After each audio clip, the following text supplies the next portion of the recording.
ഒടുവിൽ പാലായിൽ ജോസിന്റെ സമ്മർദ്ദത്തിന് CPM കീഴ്പ്പെട്ടു.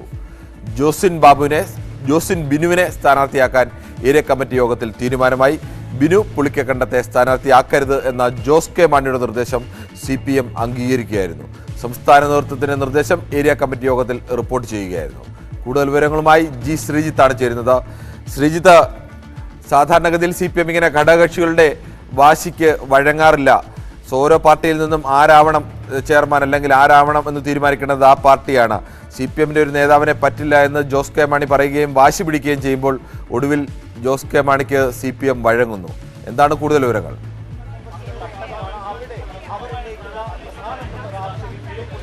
കിരൺ കൃത്യമായി പറഞ്ഞ പോലെ തന്നെ CPMന് അങ്ങനെ ഒരു ചരിത്രമില്ല. അങ്ങനെ വല്ലാതെ വഴങ്ങിയൊന്നും പോകുന്ന ചരിത്രമില്ല. പല സീറ്റുകളും നിയമസഭാ തെരഞ്ഞെടുപ്പിലും ലോക്സഭാ തെരഞ്ഞെടുപ്പിലും ഒക്കെ CPM പല ഘടകകക്ഷികളുടെയും എടുക്കുന്ന ചരിത്രവും നമ്മൾ കണ്ടിട്ടുള്ളതാണ്. അങ്ങനെ വിട്ടുവീഴ്ചയ്ക്ക് തയ്യാറാകുന്ന ഒരു CPM ഇല്ല. പക്ഷേ പാലയിൽ നമ്മൾ അങ്ങനെ ഒരു CPMനെ കൂടി കാണുകയാണ്. അതിന് പല കാരണങ്ങളുണ്ട്. പ്രത്യേകിച്ച് ജോസ് കെ മാണി വിഭാഗം വന്ന ശേഷം മധ്യകേരളത്തിൽ CPMനും കൂടി ഉണ്ടായ ഗുണം, തദ്ദേശ സ്വയംഭരണ സ്ഥാപനങ്ങളിലെ തെരഞ്ഞെടുപ്പിൽ കോട്ടയത്തുണ്ടായ ഗുണം, ഇതെല്ലാം പരിഗണിക്കുമ്പോൾ ജോസ് കെ മാണി വിഭാഗത്തെ കളയാൻ ഒരു ലെവലേശം പോലും പിണക്കാൻ തങ്ങൾ തയ്യാറല്ല എന്ന് വളരെ കൃത്യമായി വ്യക്തമാക്കിയാണ് CPM. അതിൽ ഏറ്റവും അപ്പുറത്തുള്ള കഥ, CPMന്റെ ചിഹ്നത്തിൽ മത്സരിച്ച് ജയിച്ച ഒരേ ഒരു സ്ഥാനാർത്ഥിയായിരുന്നു ഉണ്ടായിരുന്നത്. അത് ബിനു പുളിക്കക്കണ്ടമായിരുന്നു.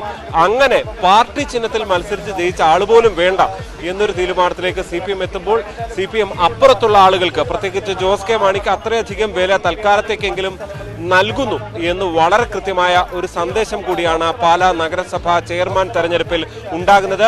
സംസ്ഥാന നേതൃത്വത്തിന്റെ നിർദ്ദേശമാണ് ഇവിടെ കൃത്യമായി പാലിക്കപ്പെട്ടത്. സംസ്ഥാന നേതൃത്വത്തിന് മുന്നിലാണ് ജോസ് കെ മാണി ബിനു പുളിക്കക്കണ്ടത്തിനെതിരെ പരാതിയുമായി പോയത്. ആ പരാതി വിജയം കാണുകയായിരുന്നു. സംസ്ഥാന നേതൃത്വത്തിന്റെ നിർദ്ദേശം ഏരിയ കമ്മിറ്റിയിൽ റിപ്പോർട്ട് ചെയ്യുന്നു. ആ ഏരിയ കമ്മിറ്റിയിലാണ് ഇത് സംബന്ധിച്ച ഒരു അന്തിമ തീരുമാനം ഉണ്ടായത്.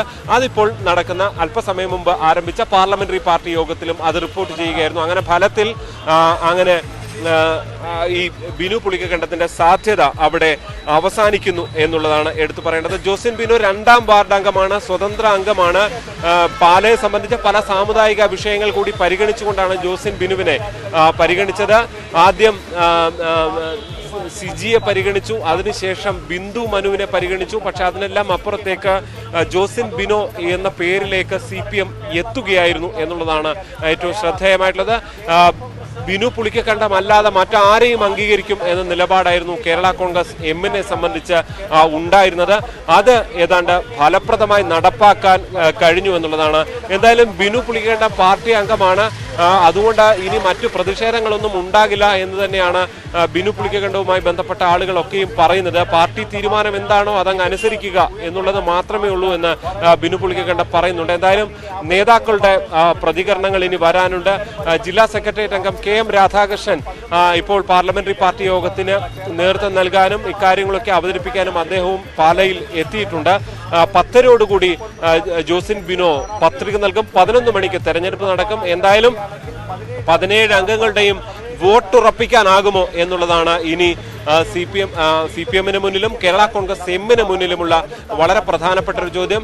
എന്തായാലും ജോസിനെ പിണക്കുക എന്നത് അത് സംസ്ഥാന രാഷ്ട്രീയത്തിലേക്കുള്ള ഒരു പ്രധാനപ്പെട്ട പിണക്കലായി മാറുമെന്ന് CPM വിലയിരുത്തുന്നു. അതേസമയം ബിനു പുളിക്കക്കണ്ടം എന്ന CPM ചിഹ്നത്തിൽ മത്സരിച്ച് ജയിച്ച ആളിനെ തള്ളിയാലും അതൊരു പ്രാദേശിക വിഷയമായി ഒതുങ്ങുമെന്നും CPM വിലയിരുത്തുന്നതായി വേണം മനസ്സിലാക്കാൻ. എന്തായാലും പാലയിൽ വളരെ ഗൗരവമേറിയ വളരെ പ്രധാനപ്പെട്ട ചില മുന്നണി മര്യാദകളൊക്കെ പാലിക്കാനോ അല്ലെങ്കിൽ മുന്നണികളെ ഒപ്പമുള്ള ഘടകകക്ഷികളെ പിണക്കാതൊരു തീരുമാനത്തിലേക്ക് എത്തി CPM ജോസിന് മുന്നിൽ കോട്ടയം ജില്ലയിലെങ്കിലും വഴങ്ങുകയാണ്. കിരൺ, ശ്രീജിത്തെ, ഏറെ ഇടതു പാർട്ടി തന്നെയാണ് CPI. പലപ്പോഴും CPI തമ്മിലാണ് ഇത്തരം ഈ തർക്കങ്ങളൊക്കെ പലയിടത്തും ഉടലെടുക്കാറുള്ളത്. അവിടെ എവിടെയും ഇത്തരമൊരു വിട്ടുവീഴ്ചയ്ക്ക് CPM അങ്ങനെ തയ്യാറായിട്ടില്ല. സാധാരണഗതിയിൽ ഘടകകക്ഷികളോട് ഇത്തരത്തിലൊരു വിട്ടുവീഴ്ചയ്ക്ക്, അത് ലോക്സഭാ തെരഞ്ഞെടുപ്പായാലും പഞ്ചായത്ത് തെരഞ്ഞെടുപ്പായാലും തയ്യാറാവുന്ന രീതിയും CPMനില്ല. പക്ഷെ അതെല്ലാം മറികടന്നുകൊണ്ട് ഇത് CPMൽ ആര് ചെയർമാൻ ആവണം എന്ന് തീരുമാനിക്കുന്നത് ജോസ് കെ മാണിയാണ് എന്ന അവസ്ഥയിലേക്ക്, അത്തരമൊരു ഉപാധി വെച്ചുകൊണ്ട് CPMനെ ആ ഉപാധിയിലേക്ക് കൊണ്ടെത്തിക്കാൻ ജോസ് കെ മാണിക്ക് കഴിഞ്ഞിരിക്കുന്നു. ഇത് പ്രാദേശികമായി മാത്രമല്ല സംസ്ഥാന തലത്തിലടക്കം ഇത്തരത്തിന് പലതരത്തിലുള്ള ചർച്ചകളിലേക്കൊക്കെ മാറാൻ സാധ്യതയുണ്ട്. ഇതിനെ ഏത് തരത്തിലാണ് ഈ CPMന്റെ ജില്ലാ നേതൃത്വമടക്കം വിശദീകരിക്കുന്നത്?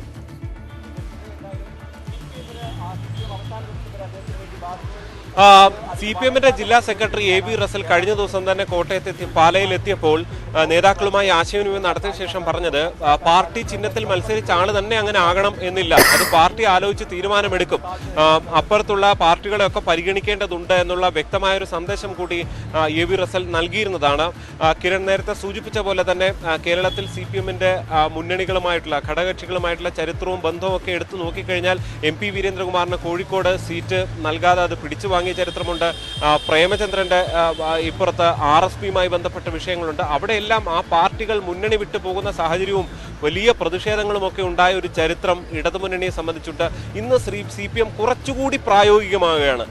അവിടെ മധ്യ കേരളത്തിൽ കേരള കോൺഗ്രസ് M വഴി കിട്ടുന്ന വോട്ടുകൾ കേരള കോൺഗ്രസ് M-നാണോ ജോസഫ് ഗ്രൂപ്പിനാണോ വോട്ട് കൂടുതൽ എന്നത് കഴിഞ്ഞ തദ്ദേശ സ്വയംഭരണ തെരഞ്ഞെടുപ്പിലും നിയമസഭാ തെരഞ്ഞെടുപ്പിലും ഒക്കെ അവർ കണ്ടെത്തിയതാണ്.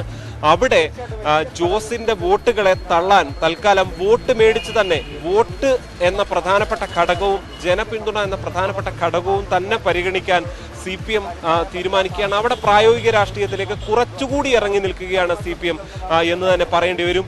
അങ്ങനെ വേണം ഈ തീരുമാനത്തെ കണക്കാക്കാൻ. CPM-നെ സംബന്ധിച്ച് കേവലം 1-2 ടൈം ഭരിക്കുക എന്നുള്ളതല്ല, തുടർ ഭരണങ്ങൾ ഉറപ്പാക്കുക എന്നുള്ളത് തന്നെയാണ് CPM ആഗ്രഹിക്കുന്നത്. ലീഗുമായി ബന്ധപ്പെട്ട ചർച്ചകളൊക്കെയും നമ്മൾ കാണുന്നതാണ്.